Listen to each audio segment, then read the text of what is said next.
No Saber Direito desta semana, a professora Gisele Welsch apresenta o curso de Precedentes Judiciais. São 5 aulas com foco na previsão legislativa da técnica de julgamento e nos precedentes formalmente vinculantes. Você vai conferir também os detalhes da repercussão geral no recurso extraordinário, de competência exclusiva do Supremo Tribunal Federal, e a relevância da questão federal no recurso especial. A aula 5 começa agora.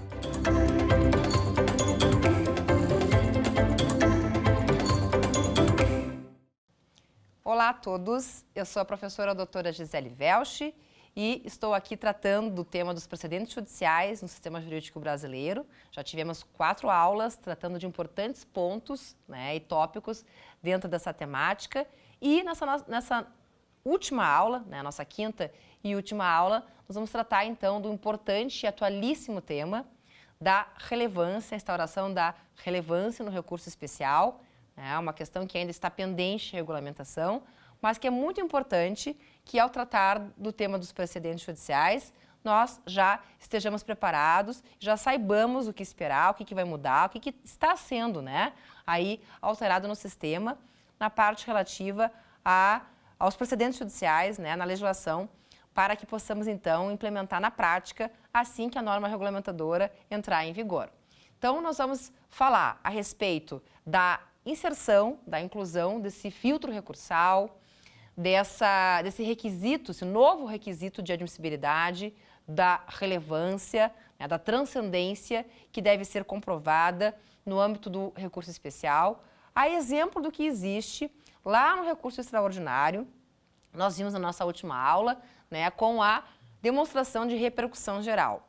Então, a repercussão geral no recurso extraordinário é também um requisito de admissibilidade, foi instituída aí lá com a emenda constitucional 45 de 2004, pela reforma do judiciário, e ficou faltando, também um filtro recursal, um filtro seletor para justamente ter essa seleção de temas para que chegue ao STJ somente temas que têm realmente importância, relevância, transcendência.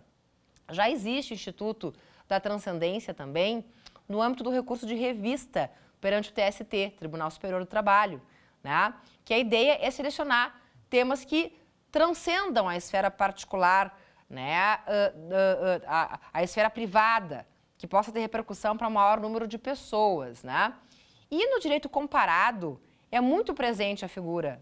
Vários países, como por exemplo a Alemanha, que é o exemplo que eu vou trazer muito aqui na aula de hoje, porquanto eu estudei, fiz o meu pós-doutorado na Universidade de Heidelberg em 2019, enquanto tramitava a PEC, que virou emenda constitucional ano passado, 125, em 2022, foi promulgada essa emenda constitucional, que instituiu, então, esse filtro recursal, esse requisito de admissibilidade no âmbito do recurso especial. Mas seguindo o exemplo do que já tem no recurso extraordinário, com a repercussão geral, e seguindo também o modelo, a inspiração do direito comparado, do direito estrangeiro. E eu cito muito propriamente a Alemanha, como eu disse, onde eu estive realizando esse estudo pós-doutoral e fiz a comparação com o filtro que existe lá, chamado Grundgesetzbedeutung, na tradução do alemão para o português, é importância fundamental, relevância, transcendência. Para chegar ao Tribunal Superior Correlato, análogo, que é o Bundesgerichtshof, o BGH, lá na Alemanha, é necessário que a matéria versada no recurso de revisão, que por sua vez é também o recurso correspondente lá ao nosso recurso especial, é preciso que se demonstre no âmbito desse recurso que a matéria tem essa importância fundamental, essa transcendência, para fazer jus à análise pelo Tribunal Superior, para que pacifique a questão, para que interprete e aplique, uniformizando aí, claro, a legislação federal em âmbito nacional, porque a função daquele tribunal na Alemanha, do BGH, é uma função análoga ao nosso STJ, que tem por função constitucional, missão institucional, também fazer a uniformização da interpretação da legislação federal em termos nacionais. Então funciona da mesma maneira lá, só que existe esse filtro, para evitar que haja muitos recursos e que o tribunal fique sobrecarregado, congestionado, porque o nosso STJ hoje tem esse problema muito sério apesar do número de ministros, da organização que possui, realmente há um número muito grande, né, de recursos especiais, de, enfim, habeas corpus também, outros processos, mas relativamente aos recursos especiais há um congestionamento que prejudica o bom andamento, a qualidade de julgamento, né, por parte do Tribunal Superior. Então, é desejável, a exemplo do que já aconteceu com o STF, com a repercussão geral, e a exemplo do que se tem nos países mais desenvolvidos, como França, né? Estou falando da Alemanha aqui, que é o exemplo que eu conheço melhor e que fiz esse estudo comparado, que, aliás, é o que, né, o Brasil está mais se aproximando, na verdade, tá, com esse filtro recursal, como isso realmente funciona bem para selecionar, para descongestionar, né, e para fazer com que realmente as matérias que cheguem até os tribunais superiores sejam matérias importantes, relevantes, que mereçam ser tratadas por uma corte superior, por uma corte de precedentes judiciais. Porque os tribunais superiores não devem ser cortes de revisão, não são terceira instância. Não existe no nosso sistema terceira instância, né? Existe a primeira instância, primeiro grau de jurisdição, a segunda instância, os tribunais estaduais, regionais, federais, e os tribunais superiores têm competências específicas outorgadas pela Constituição Federal, né? Então, essas cortes, elas realmente têm que ter o seu papel, a sua função dedicadas à formação de precedentes. E tem espaço para isso, mas é preciso que haja uma seleção prévia por meio de filtros, tá? Como já acontece, como eu falei, comentei, né, lá na Alemanha, né, por exemplo, com a Grundsatzbedeutung no recurso de revisão e está para ser implementado aqui no nosso recurso especial. A emenda constitucional 125 do ano passado, de julho de 2022, já implementou esse filtro recursal, tá? Eu vou falar agora na sequência direitinho quais são as previsões da emenda constitucional, o que muda no âmbito do recurso especial, na previsão do cabimento do recurso especial, da admissibilidade do recurso especial, né? Mas nós precisamos ainda da regulamentação, precisamos de uma legislação federal que regulamente e que acomode as previsões procedimentais do CPC com relação a esse ponto, tá? Que ainda está pendente, né? Nós estamos aguardando essa resolução justamente, né? Mas houve já aí entendimento de que enquanto não tiver a regulamentação por essa lei, não vai ser cobrado na prática, tá? Então, por enquanto, não se exige ainda que o recorrente abra um tópico preliminar no recurso especial para comprovar a relevância, tá? E o que vem a ser relevância, o que é relevante, o que não é. Existe hipótese de relevância presumida, tudo a gente vai examinar agora, certo? Porque, de novo, ainda não está sendo, teve o enunciado administrativo número 8, editado pelo STJ, que disse, enquanto não for publicada a lei regulamentadora, não se cobra na prática o requisito da relevância no recurso especial. Ele não é exigido, mas está na iminência de sair essa legislação. Então, nós temos que conhecer, né? Isso já está até sendo objeto de cobrança em provas, de concurso. Então, eu acho que é importante que a gente possa examinar essa questão, e é isso que eu vou fazer agora aqui, a partir dos próximos slides, pontuando qual é a previsão, né, da relevância da questão federal no recurso especial, o que prevê a emenda constitucional 125, tá? E o que está projetado em termos de regulamentação também, porque nós já temos um projeto de regulamentação, que é um anteprojeto apresentado pelo próprio STJ, mas que está paralisado aí, né, para a finalidade de regulamentação. Mas vamos lá, o que é a relevância da questão federal, né? Que veio aí na lógica da repercussão geral no recurso extraordinário, que veio seguindo também a lógica, né, dos sistemas de direito comparado, né, onde já existe esses filtros. A emenda constitucional 125 de julho do ano passado inseriu, então, o requisito de admissibilidade da relevância no recurso especial. Isso quer dizer que o recorrente, ao fazer o recurso especial, a previsão do recurso especial está lá no artigo 105 da Constituição Federal, tá? E tem as hipóteses de cabimento. Como a função institucional do STJ é promover a uniformização da interpretação e aplicação da legislação federal, geralmente quando tiver, por exemplo, né, entendimento divergente sobre uma mesma norma federal entre dois tribunais locais, regionais, federais, geralmente, quando isso acontecer, né, então, cabe o cotejo, né, analítico dessas interpretações divergentes para levar para o STJ pacificar e fazer a uniformização. tá? Agora está se instaurando, então, um novo requisito. Para ter cabimento, o recurso especial é preciso que o recorrente formule um tópico específico preliminar, como acontece na repercussão geral no recurso extraordinário, tá? Um tópico preliminar nas razões do recurso para demonstrar que aquela matéria tem relevância, certo? Isso é o ônus argumentativo do recorrente, né? E a grande ideia com esse tópico, com esse filtro recursal, é buscar uma maior eficiência qualitativa, né? O que isso quer dizer? Claro que não podemos deixar de considerar o problema do congestionamento, do número excessivo de processos, né? Do número excessivo de recursos especiais que congestionam o STJ. A ideia é desafogar números, mas desafogando números também vai se proporcionar uma melhor qualidade da prestação jurisdicional do STJ. Né? Então, a eficiência qualitativa é nesse sentido, é julgar menos para julgar melhor. Né? Essa é a grande ideia, tá? Para melhorar, né, o fluxo de julgamento. Então, existe uma tendência, né, da absorção do rito dos recursos especiais repetitivos, porque hoje a suspensão, que é o que soluciona o problema do excesso, né, de processos tramitando, e do congestionamento, essa suspensão que o rito dos repetitivos gera. Com a relevância, a gente vai ver agora na sequência, a ideia também se for considerado que a matéria tem relevância, porque tem hipóteses já estabelecidas, a gente vai ver no próximo slide, mas tem hipóteses estabelecidas de relevância presumida. Tá? O parágrafo 3º, né, da emenda constitucional, aliás, a emenda constitucional acrescenta o parágrafo 3º ao artigo 105, que coloca ali, quando tem relevância presumida, já vai automaticamente para julgamento do recurso especial.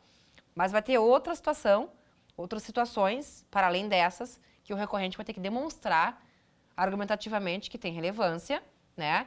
E nesse caso vai se decidir, tá, para formar o precedente qualificado, se de fato aquela matéria tem relevância. Se aquela matéria, né, portanto, vai ser, né, pacificada e julgada pelo STJ. Quando se formar esse precedente, que vai dizer se a matéria tem relevância ou não, quando não for hipótese de relevância presumida, vai se instaurar a suspensão, tá, de todos os processos que tramitem em âmbito nacional, versando sobre aquela matéria. Então, a tendência é que haja essa absorção, tá, do rito, né, da sistemática de julgamento dos recursos repetitivos com a instauração da relevância, que também vai comportar essa mesma suspensão, tá? Vai ser uma oportunidade, com a instauração da relevância, de se, né, aperfeiçoar a chamada autorreferência. O que é autorreferência? É algo muito caro para o sistema de precedentes, que é a ideia, justamente, de um tribunal respeitar os seus próprios precedentes, né? É aquela história, quem não se respeita, né, a si mesmo não merece respeito. Então, um tribunal que não observa os seus próprios precedentes, quando tem dentro do mesmo tribunal turmas, né, que entendem de forma diferente sobre uma mesma questão, uma única questão de direito, é bastante complicado. Como é que os tribunais de base, vão respeitar e aplicar? Se não tem dentro do tribunal uma autorreferência, não tem, né, uma uniformização, uma unidade de entendimento com relação àquele ponto. Então, aqui vai ser importante, porque hoje, com o rito dos repetitivos, a questão mais é para matar as ações repetitivas, né? Os recursos que têm cunho repetitivo, né? Então, não é pela questão da matéria em si ter relevância ou não. Com a instituição da relevância, não é necessário que tenha numerosidade, né? Repetição de processos para a formação do precedente. Basta que ela tenha relevância, que seja considerado relevante. E aí, vai se identificar, vai se formar o precedente e vai ter aplicação, né, a todos os casos que versem, né, a todos os casos que tratem da mesma questão de direito, tá? Por critério, né, evidentemente, aí de isonomia, né, e de tratamento a casos análogos, tá bem? Então, vai ser uma oportunidade, mais uma, de aperfeiçoar a autorreferência no âmbito do STJ, que é algo bastante importante e necessário. Bom, já existe um ambiente eletrônico, né, bem desenvolvido, inclusive por força da repercussão geral no recurso extraordinário, o plenário virtual para votação, para identificar se existe, né, repercussão geral reconhecida no recurso extraordinário.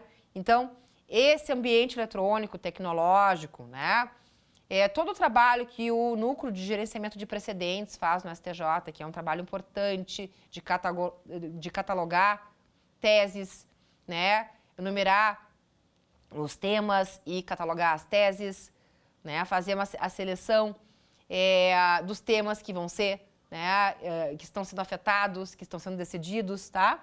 Todo esse trabalho tecnológico, a colaboração que existe entre o STJ e o STF, que tem um acordo, né, um protocolo institucional firmado para compartilhamento de acervos processuais, para, né, ter uma seleção mais eficiente dos temas a serem julgados. É muito importante esse alinhamento entre STJ e STF, né? Nós sabemos que, infelizmente, muitas vezes o STF e o STJ têm entendimentos diferentes sobre uma mesma questão de direito, sobre uma mesma, né, problemática, e isso não é o melhor, não é o mais adequado. Então, esse alinhamento na formação de precedentes é bastante importante, né? É bastante importante que aconteça, né? Então, e todo esse ambiente aí que existe, tá? Eletrônico, tecnológico, e esse acordo de cooperação que tem entre STJ e STF vai ser aproveitado para melhor processamento e julgamento da relevância no recurso especial. Na sequência, a gente vai ver aqui, então, as alterações, na próxima slide, que foram instituídas, né, com a emenda constitucional 125 de 2022, né, a emenda da instauração da relevância. Foi acrescentado o parágrafo 3º ao artigo 105 da Constituição Federal de 88, tá, que estabelece que matérias que têm relevância presumida. Ou seja, a emenda constitucional resolveu elencar em tópicos, tá, em que casos, em que tipo de ações e matérias que a relevância não precisa ser comprovada, ela já é presumida. Tá? Então, não é ônus do recorrente demonstrar, né, fundamentar ali que a relevância ela está presente, portanto, o recurso especial pode ser julgado, né? O recurso especial está apto para ser julgado, né? Por quê? Porque já há esse elencamento aqui no parágrafo 3º, tá? Então, quais são aí as hipóteses que se considera que a relevância ela é presumida? Ações penais, então toda e qualquer ação, né, todo recurso especial que seja oriundo de uma ação penal, pela natureza, né, da ação penal, que discute muitas vezes liberdade, vida, né, o bem da vida tutelado. As ações de improbidade administrativa também, né, pelo que implica, né, pela questão de poder levar à cassação de direitos políticos, os tipos de sanções, né. Então, também se considera que é de necessária análise por parte do STJ, tá, quando se tratar de ações de improbidade administrativa. Essa aqui é bem polêmica, ó. Essa aqui gerou bastante discussão, discordância na doutrina. Ações cujo valor da causa ultrapasse 500 salários mínimos. Um critério econômico, um critério monetário para dizer o que tem relevância e o que não tem. E tem muita crítica nesse sentido, né? Tem doutrina que diz que o fato de uma ação ter um valor econômico mais alto não significa, né, que ela vai ser necessariamente relevante, ou ainda que se a ação não tem um valor econômico alto, que ela não tenha relevância, que não mereça ser conhecida e pacificada pelo STJ. Né? Que então o critério econômico não seria um critério adequado. Há também muita crítica à própria ideia do filtro recursal, porque há quem alegue que o STJ, o Tribunal da Cidadania, tem que ter amplo acesso, né, à sociedade e que não tem cabimento colocar qualquer tipo de filtro, né, de óbice ao acesso. Mas essa não é a realidade que a gente, né, infelizmente temos que ter aí, né, consciência realista. É humanamente impossível, né, que o STJ julgue bem, né, e em tempo razoável toda a demanda que recebe. Então, é preciso sim ter uma seleção, né, que o tribunal faça a seleção do que faz sentido, do que é importante, o que é necessário, né, que seja examinado e que seja pacificado pelo tribunal. Já acontece assim, como eu falei, nos países desenvolvidos. Né, em vários países do mundo, a gente tem esses filtros recursais e, inclusive, o critério econômico, tá? Né? Uma alçada para dizer se o seu recurso vai subir ou não vai. Na Alemanha também funciona assim, né? Então, esse critério é um critério que o Brasil resolveu adotar também, que é bem adotado por vários países, né, no mundo.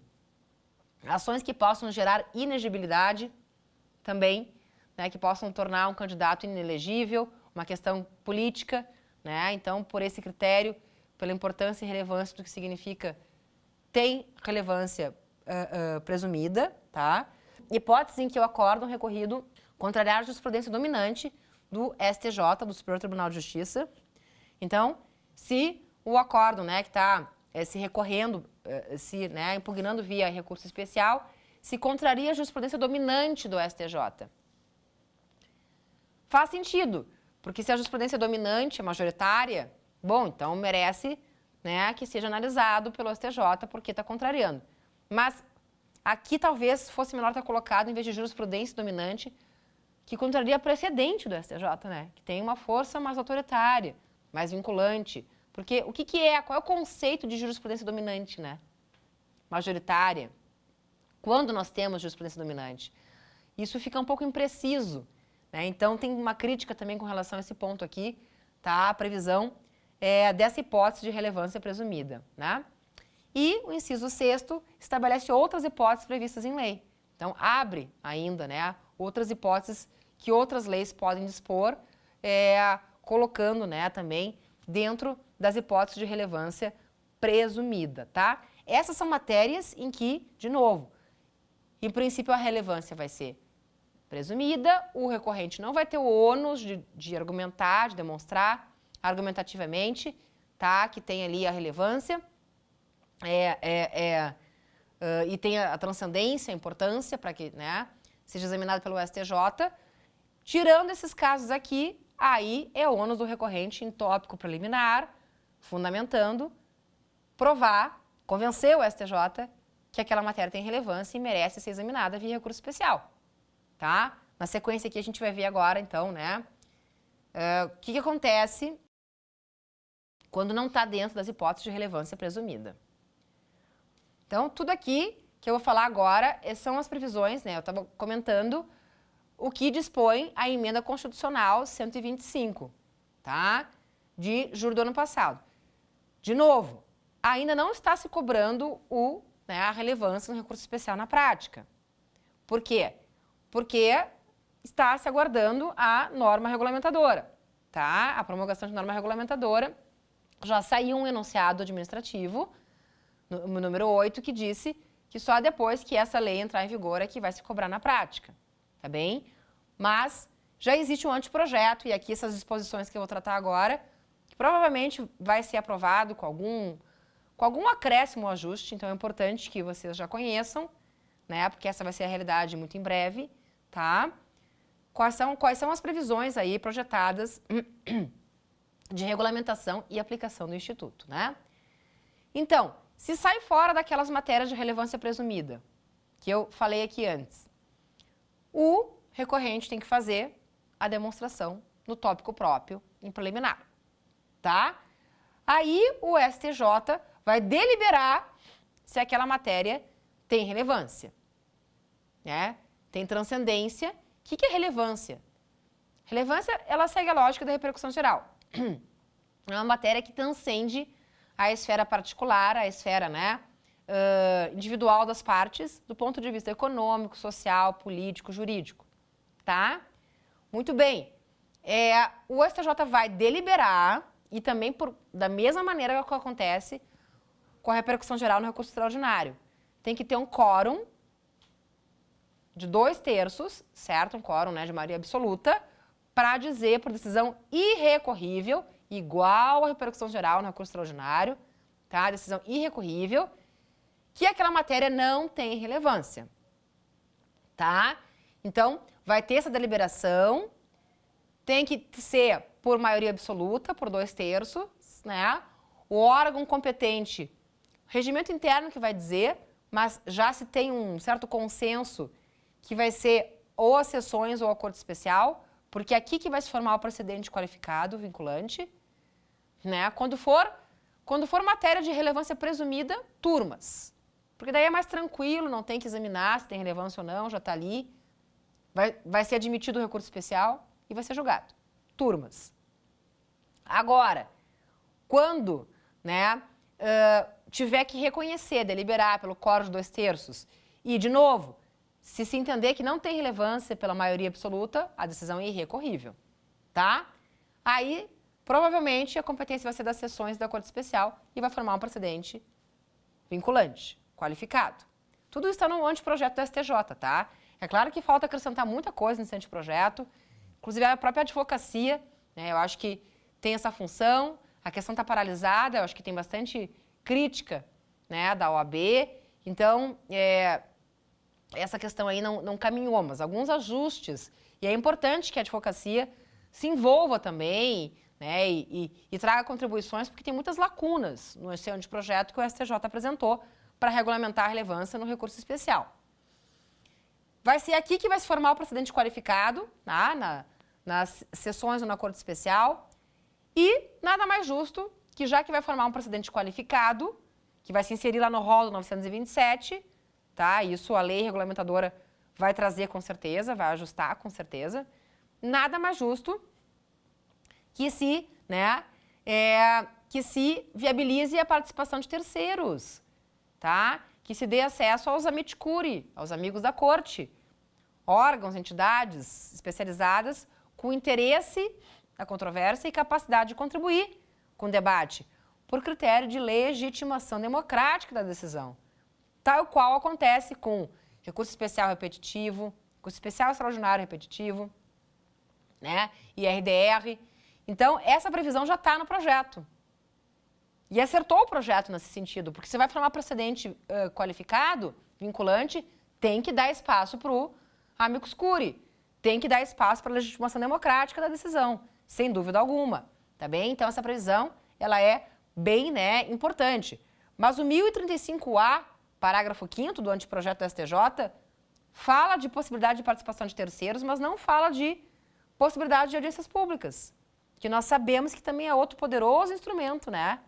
É outro poderoso instrumento de legitimação democrática, de viabilizar o debate democrático, contribuição da sociedade civil, né?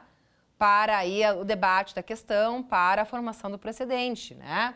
Então, eu acho que é importante também fazer esse acréscimo, né? Esse ajuste no projeto, já que ele não está inacabado. E, claro, como vai se colocar, né, a decisão da relevância? E, de novo, a decisão da relevância, quando não tiver ela sido já presumida, tá?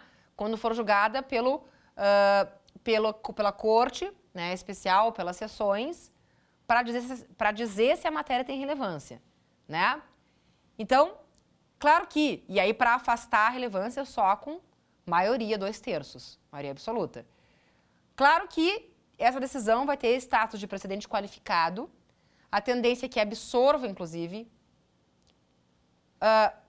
a sistemática de julgamento dos recursos especiais repetitivos, a tendência é que o protagonismo seja da relevância no recurso especial, tá? Melhorando a autorreferência, como eu disse antes, né? E aí, para esse efeito, vai ter que fazer uma série de acomodações, né? No CPC 2015. Então, tem que acrescentar lá no 927, no rol, a relevância no recurso especial. Aproveitando, já acrescenta a repercussão geral no recurso extraordinário, né? Que já devia estar lá e não está, como eu disse na aula passada. Viabilizar a possibilidade do, né, relator lá no 2º grau admitir, né, o recurso, aliás, conhecer, não conhecer, dar provimento, aliás, né, a recurso se tiver incompatibilidade com o precedente formado em relevância, em regime de relevância no recurso especial, que é um precedente qualificado e tem que ser observado pelos tribunais de base, né? Então, já vai dar essa possibilidade para o próprio relator, né? Negar provimento ou dar provimento para recurso lá no 2º grau, por critério de respeito ao precedente qualificado. Ampla publicidade tem que ser dada, né? Tem que colocar também né, no site, né, ali no catálogo de teses, enfim, para dar publicidade para o sistema de modo geral. A questão, né, de quando, da origem, se o recurso ele é incompatível com o precedente formado em sede de relevância no recurso especial, já então, né, o recurso vai ser inadmitido monocraticamente. Aí vai ter que fazer um agravo interno, pelo 1030, né? Se for inadmitido de forma, né, monocrática, tá? Então, a previsão do 1030. 1042 não permite que haja interposição do agravo de admissão, que é quando tem a inadmissibilidade do recurso especial extraordinário na origem dos tribunais de base, né? Não admite porque está de acordo com o precedente firmado em repetitivos ou repercussão geral no recurso extraordinário. Vai se inserir ali nesse rol a relevância no recurso especial. Se tiver de acordo com a relevância no recurso especial, bom, então, né, o recurso vai ser inadmitido e não vai caber o agravo de admissão. Né? Não vai caber mesmo o agravo de inadmissão para os tribunais superiores, porque é um precedente qualificado e tem que ser respeitado, e ponto. Né? Claro, aí vem a necessidade de oxigenação, né? De controle desse precedente, porque às vezes forma um precedente qualificado e vai se aplicando e não se pondera e não se reflete a respeito, né, da sua pertinência, da sua adaptação, né, se ainda é um precedente que se justifica aí perante, né, no contexto atual, né, se não está defasado, se não é preciso superá-lo, revisá-lo e substituí-lo por outro. Né? Esse controle do precedente, da sua oxigenação, da sua atualização, ele tem que ser feito, né, de alguma maneira. E se deixa para os tribunais estaduais, né, ou regionais, federais, fazerem essa análise, a questão não vai circular, não vai chegar até os tribunais superiores. Quando, na verdade, quem tem a competência para fazer a revisão, né, a revisitação do precedente, para quem sabe substituí-lo por um novo, é o próprio tribunal que criou. É o tribunal, né, superior. Então, tem uma crítica nesse sentido, que a questão vai morrer ali, né, pelo 1030, em agravo, né, interno, por exemplo, não vai subir para os tribunais superiores. Por isso que a reclamação é tão importante. Como a gente falou lá na nossa aula 3. Né, a reclamação é muito importante para esse critério de fazer esse controle da adequada aplicação de precedentes. Né? É a reclamação que vai buscar verificar se o precedente está sendo aplicado de forma adequada, correta, oportuna. Né? É a reclamação que vai viabilizar que haja esse ajuste, esse acerto, e até que haja alteração, oxigenação do precedente, né? E, portanto, revisão, né? A sua revisitação. Só que a reclamação já não vem sendo aceita, eu falei também isso na aula número 3, não vem sendo muito bem aceita pela jurisprudência do STJ para fins de controle dos precedentes judiciais. Né? Existe um entendimento restritivo com relação a isso. E na previsão do anteprojeto do STJ para regulamentar a relevância no recurso especial, também não se disse nada sobre a reclamação. É bem verdade que a reclamação ela é muito disposta, prevista, né, pelo regimento interno. Isso é verdade. Tá? Vimos lá nos artigos correspondentes à reclamação. E é bem verdade que o anteprojeto deixa espaço para o regimento interno do STJ tratar sobre questões de execução dessa lei. Né? E pode que o regimento interno que vai dizer quando é que cabe reclamação, que pode manejar reclamação. Mas, pelo menos a norma regulamentadora tinha que prever o cabimento de reclamação para controle. E aí a maneira, o órgão que vai julgar, limites, bom, o regimento interno estabelece. Sempre em compatibilidade e de acordo com a legislação processual, por óbvio. Né? Isso aí, é claro, é fundamental. Os regimentos internos não podem, né, ultrapassar, não podem aí ir contra, né, aquilo que prevê a legislação processual. Eles têm um caráter mais administrativo, né, mas eles complementam as questões relativas à execução da lei, eles podem, né, definir, Então, tudo isso, né, com certeza, tá se esperando. Como eu falei, a emenda constitucional foi promulgada em julho do ano passado, 125 de 2022. O STJ já disse, via enunciado administrativo, que não vai cobrar ainda na prática, né, a exigência da demonstração da relevância, do tópico próprio no recurso especial, no preliminar, tá?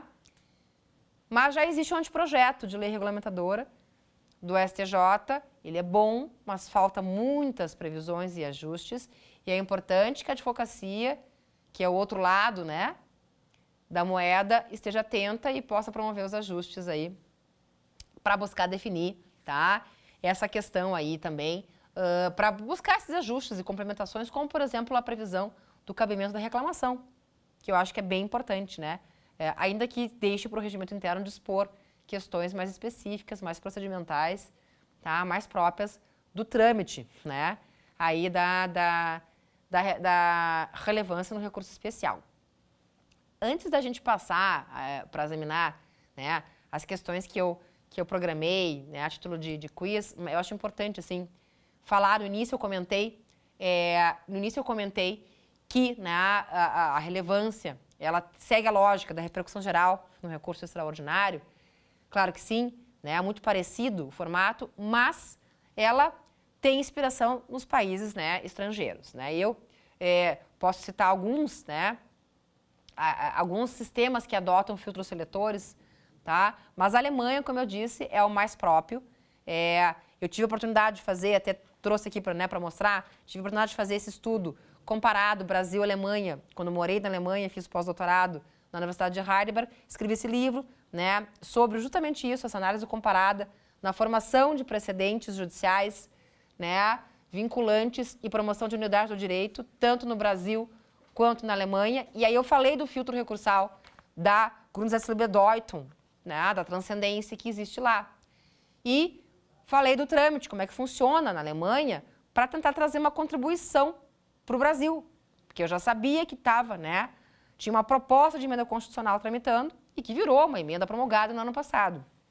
Então, a ideia aqui dessa obra, dessa comparação, esse livro foi publicado em 2021, antes de ser promulgada a emenda constitucional, mas é trazer uma contribuição de um sistema que é bem sucedido, de um sistema que, né, claro, guardadas as proporções que existem entre a Alemanha e o Brasil, em termos de extensão territorial, né, menor, né, populacional, menor que o Brasil, mas lá nós não encontramos um judiciário congestionado, né? O BGH, o Bundesgerichtshof, tá? Que é o STJ, tem a mesma função que o STJ tem aqui, né? Ele não é congestionado, ele não tem o excesso de demandas, né? E o tribunal, ao julgar a revisão, ele consegue fazer essa seleção, né? As matérias que chegam, tem duas formas, né? Duas espécies de revisão, que seria o recurso especial deles lá, tá? Tem a revisão per saltum, que daí se passa um certo valor de alçada já vai direto para o BGH examinar, e por admissão. E o critério de admissibilidade é justamente esse, se tem importância fundamental, se tem transcendência à matéria. Se justifica que aquela matéria vá ser conhecida e pacificada pelo Tribunal Superior, pelo Bundesgerichtshof. E esse tribunal, ele tem uma alta função prospectiva. O que isso quer dizer? Aquilo que o Tribunal Federal Alemão, né, superior, decide é severamente observado e respeitado pelo sistema.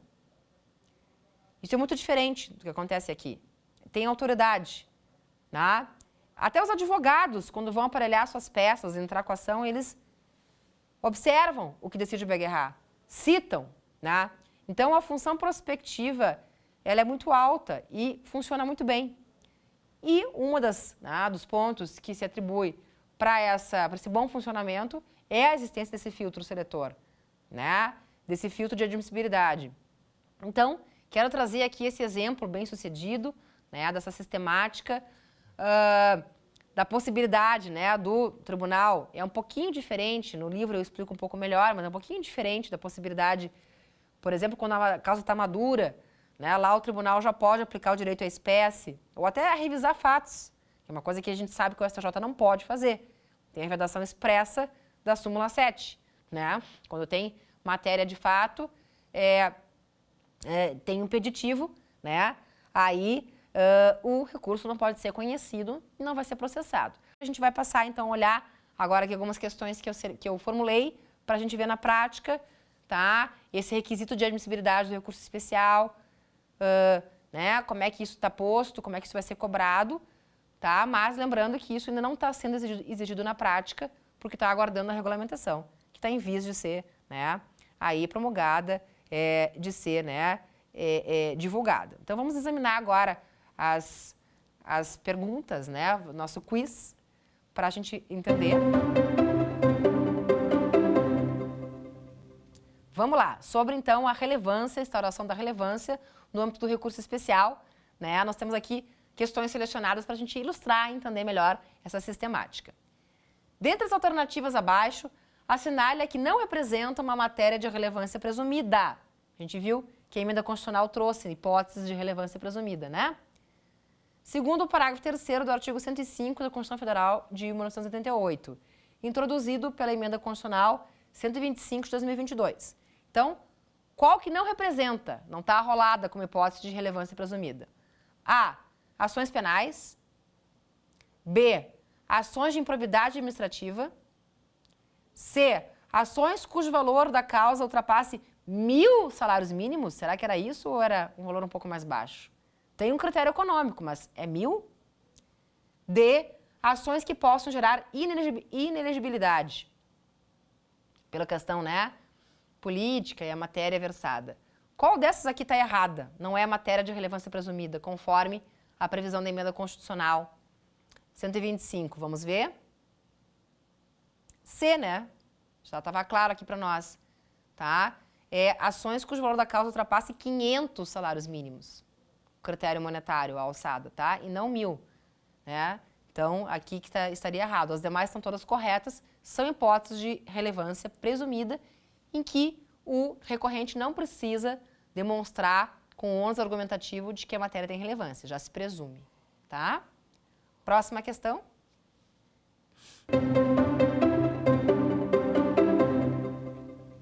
Sobre o requisito de admissibilidade da relevância no recurso especial, é incorreto, é errado afirmar que a. Representa um filtro recursal na análise do recurso especial pelo Superior Tribunal de Justiça em decisão irrecorrível que não conhecerá do recurso, então já o STJ julgando por aquele quórum de 2/3, né? Tá? Irrecorrível. Que não conhecerá do recurso especial quando a questão de direito federal infraconstitucional nele versada não for relevante, tá? Então aqui, né, se isso está incorreto. A relevância corresponde à existência ou não de questões relevantes do ponto de vista econômico, político, social ou jurídico que ultrapassem os interesses subjetivos do processo. O que é relevância? O que significa? É isso aqui? É ter, né, essa importância, essa transcendência nesses aspectos todos? A exemplo da repercussão geral no curso extraordinário? Vamos ver. C. O recorrente deverá demonstrar a existência da relevância da questão de direito federal infraconstitucional para apreciação exclusiva pelo Superior Tribunal de Justiça em tópico específico e fundamentado. Em preliminar, né, das razões recursais. E D. O relator não poderá admitir, na análise da relevância da questão de direito federal infraconstitucional, a manifestação de terceiros, de amicus curiae, para fins de legitimação democrática? Não cabe? Vamos ver qual que está errada aqui no gabarito. Letra D, né? Tá muito claro. A gente viu isso, a gente viu claramente que, né, o anteprojeto STJ traz e prevê, né, aí a possibilidade do terceiro se manifestar, o amicus curiae, para fins de diálogo democrático, de contribuição, né, com a formação desse precedente qualificado. E isso é muito positivo que tenha no anteprojeto. O que não tem é a possibilidade de conclamação de audiências públicas, que é algo que deveria ter também, pela importância desse precedente que vai se formar, né? Mas a errada aqui é a D, e nós temos mais uma questão para examinar sobre o ponto.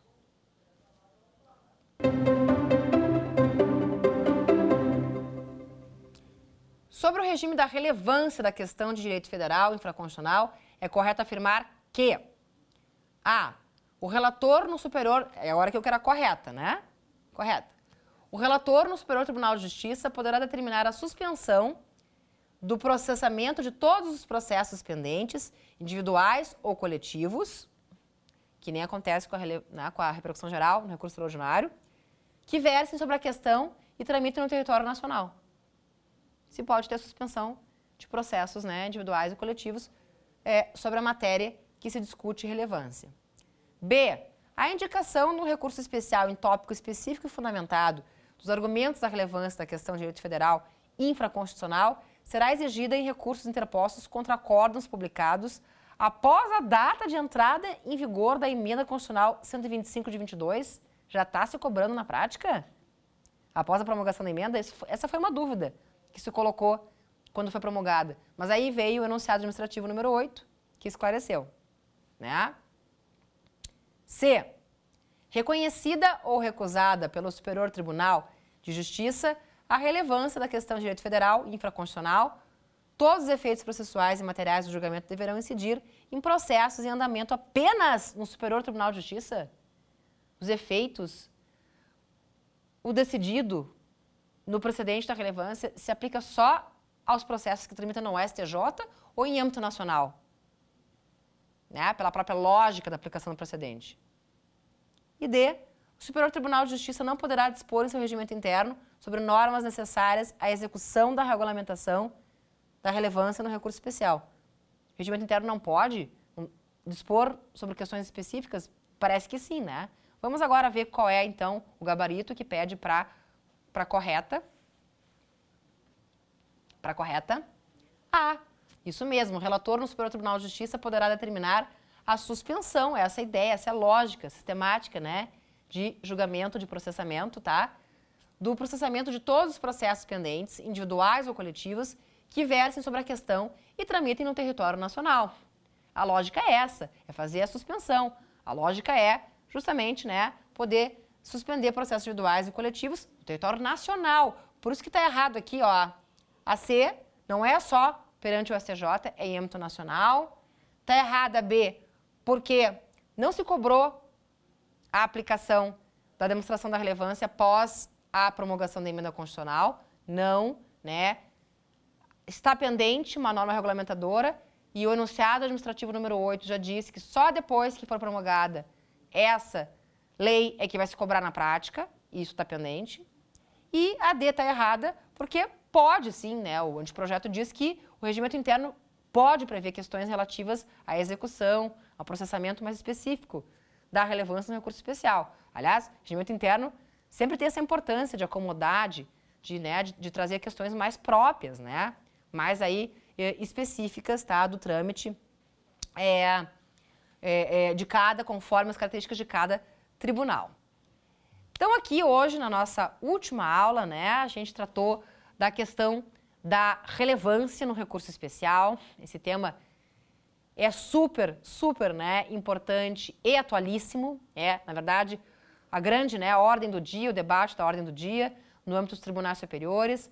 A ideia, a expectativa é que traga uma significativa melhoria, né, de funcionamento, uma melhor eficiência qualitativa para o STJ. A ideia é que a instauração da relevância no recurso especial como requisito de admissibilidade, né, para o recurso especial, racionalize, né, melhore a questão do congestionamento do STJ e, portanto, melhore, qualifique a prestação jurisdicional desse tribunal tão importante, com essa competência constitucional tão relevante, que é outorgar unidade, né, ao direito, dar uniformização, né, empregar uniformização para a legislação federal infraconstitucional. E para que ele possa exercer essa função constitucional com mais, né, aí, efetividade, para que possa realmente ser uma corte de precedente e não uma corte, né, de cassação, que não é o caso,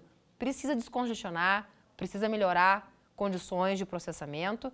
E a grande expectativa é que a relevância, esse novo filtro recursal, né, no âmbito agora do recurso especial, seguindo a lógica e a experiência da repercussão geral no recurso extraordinário, inclusive se valendo do ambiente tecnológico instaurado para processar a relevância, a repercussão geral no recurso extraordinário, que seja usado também para relevância no recurso especial e, claro, se aproveitando da experiência bem-sucedida dos países, né, desenvolvidos, os países como a Alemanha, que é o exemplo que eu trouxe aqui, muito propriamente, até pelo estudo específico que eu fiz, né, o estudo aí próprio que eu fiz com relação à comparação do funcionamento do PGH, do Tribunal Superior Alemão e do nosso STJ, né, e como esse filtro recursal, esse novo requisito de admissibilidade, poderia melhorar o funcionamento do STJ, né, e racionalizar e trazer também uma melhor